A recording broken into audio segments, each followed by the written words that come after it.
Welcome to our channel. Today we how to withdraw from Acorns using bank transfer step by step clearly. Open the Acorns app on your mobile device. Log into your account using your credentials. Navigate to the Invest tab located at the bottom of the screen. Select the withdraw option from the available choices.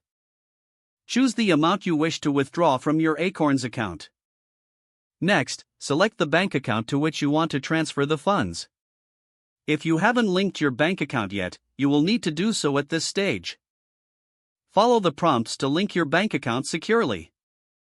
Once your bank account is linked, confirm the withdrawal amount and destination. Review the details of your withdrawal for accuracy. After confirmation, submit your withdrawal request. You will receive a notification indicating that your request is being processed. Typically, it takes 3 to 5 business days for the funds to appear in your bank account. Check your email for updates regarding your withdrawal status. Keep track of your bank account for the incoming funds. That's all you need to do to withdraw from Acorns using a bank transfer. If the page does not load, refresh the browser or try again in a private or incognito window.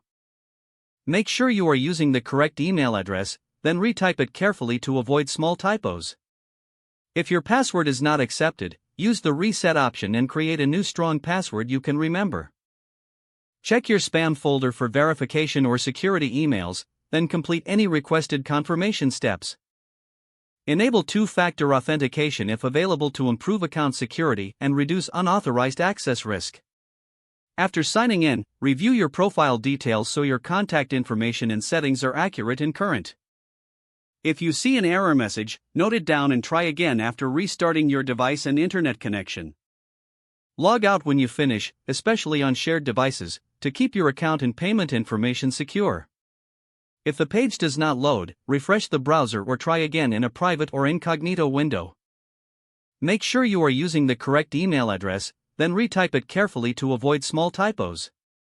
If your password is not accepted, use the reset option and create a new strong password you can remember. Check your spam folder for verification or security emails, then complete any requested confirmation steps. Don't forget to like this video and subscribe to our channel for more step-by-step tech guides.